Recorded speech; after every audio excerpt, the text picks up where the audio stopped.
दुलाराय आसामाव खुंनाय बे बैसागुजों लोब्बा लाखिनानै धेकियाजुलि दख'र बर' फरायसा आफादनि दैदेननायावबो जे रंजालि बैसागु खुंनाय जादों बेवहाय धेकियाजुलिनि साखाथि फाखाथि थानाय गासैबो बर'फ्रा ज' जानानै रंजालि बैसागुनि रंजानाय मोसानाय मुसुरनायाव बाहागो लाफैदों आरो बिनि गेजेरजों जों जे मोनसे सिभिलाइज जाति बे बाथ्राखौ जों फोरमायनो हादों आरो बेनि थाखाय जाय दैदेनगिरिफ्रा बे हाबाफारिखौ खुंनो बिबान लाबाय बिथांमोनखौ साबायखर होदों जिहेतु रंजालि बैसागुआ बर'नि मोनसे सिनायथि बर'नि गौरब बर'नि सन्मान आरो दुलाराय बर' हारिनि थुनलाइ राव हारिमु बेयावनो हाबनानै दं बेखौ जों फोथांना लाखिनो थाखाय जोंनि बिभिन्न सार्कोल जोंनि मेलेमजिबि जोंनि गोरों गोरा फोरोंगुरु लोगोसे जोंनि फरायसा गासैबो जयै नाजानाया बे थारैनो मोजां जादों कारण जों जिखुनु मुल्यनि बिनिमयाव रंजालि बैसागुखौ फोथांना लाखिनांगोन बेखौ फोसाबनांगोन बेखौ गोदान महर होनांगोन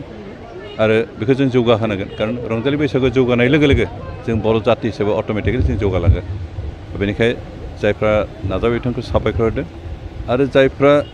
बेजों लोब्बा लाखिनाय खामानियाव दं बिथांमोनखौ आं बेखौनो खावलायनो सानदों जे रंजालि बैसागु जों गोदान गोदान महर होनानै जौगाहोनांगोन बिनि थाखाय खामानि जाहाथे मावो बेखौ खावलायदों जों आसामनि थागिबि हिसाबै जिहेतु रंजालि बैसागुआ थागिबिफोरनि समाजावनो जोनोम जादों आबादारि समाजावनो जोनोम जादोंमोन बेनिखायनो दा खिन्थु बे बैसागुआ आबादारिफोरनि गेजेरावल' आबद्ध जायाखै दिनै फरायसा राजखान्थिगिरि बेपारिफोर बिजनेसमेनफोर ओमफ्राय साख्रि मावनो जाग्रा गासैबो समाजानो बेखौ आंगो होननानै बजबनानै लाबाय खुंनो लाबाय आरो समाजनि गासै थाखोनि सुबुंफ्रानो बेखौ आंगो होननानै बरायना लानायखाय दिनै असमनि जेसेबां थागिबि दं बिथांमोना गाव गावनि परम्परा मथे बेखौ खुंबोनानै जौगाहोगासिनो दं आरो जों आसा खालामदों बेयो जौगालांबावगोन आरो बे जौगानायजों लोगोसे जिफोर असमनि थागिबि हारि हारिसाफोर दंफोर बर' राभा मिसिं डिमासा देउरि गासैबो जों जौगालांनो हागोन आरो रंजालि बैसागुआ जिहेतु मोनसे जनगोष्ठीनिल' मोनसे उत्सब जानो थाखाय बे गासैबो हारिनि मोनसे उत्सब बेनिखायनो बे जोंनि मोनसे मिलन खेत्र जोंनि मावगोन जोंखौ गोरोबलायहोनाय खौसेथि जानाय बिदा फंबाय अनलायनाय बेबायदि मोनसे फोरोंनाय मोनसे उत्सब आरो बेनिखायनो बेयो जोंनि गेजेराव मोनसे खौसेथि लाबोदों आरो बेनिखायनो रंजालि बैसागुनि गेजेरजों दुलाराय आसामाव थानाय गासैबो जाहाथे जों खौसे गोजोन थासारिखौ लाखिनो जुदि थांना थानो हायो बेनि थाखाय जों साफ्रोमबो जाहाथे नाजालाङो बेखौनो खावलायनाय जाबाय दिनैसिमबो मोननो हायाखै दा मुंख्लंफोरनि माबायाथ' अनसुंथाइखौ जों होगासिनो दं कारण जोंहा प्राय 3,000सो मुंख्लंफोर दं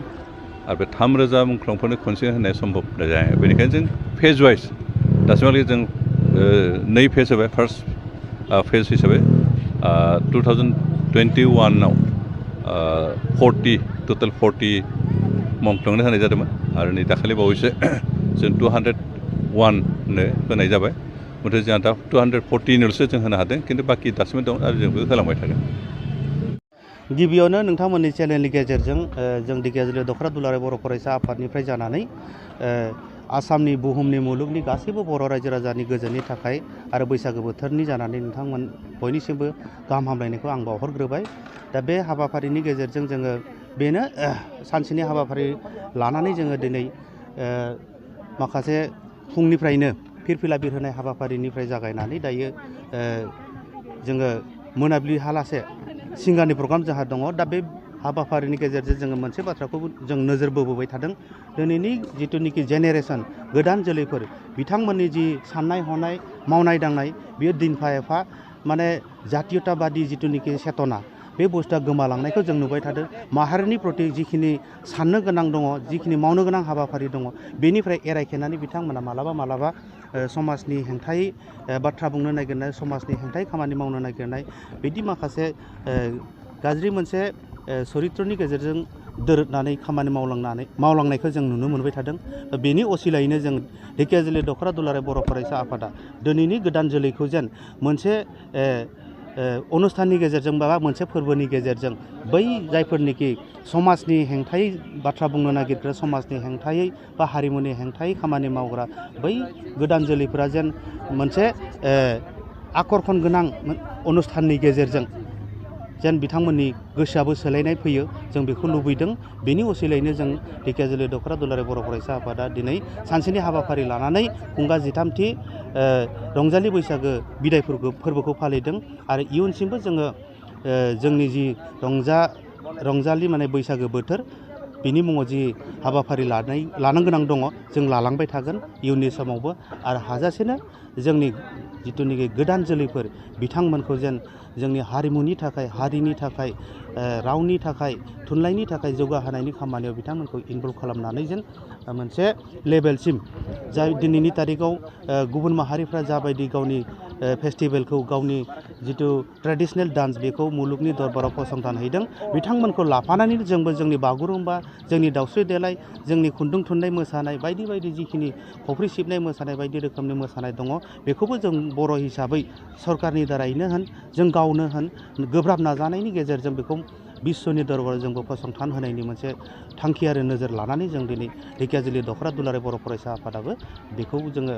हाबाफारि लेखायै बोसोरफ्रोमबो खुंबोबाय थानाय जादों। दा बेखिनिखौनो आं नोंथांमोननि सेरावहा आंनि फारसेथिंनिफ्राय फोरमायथिनो थाखाय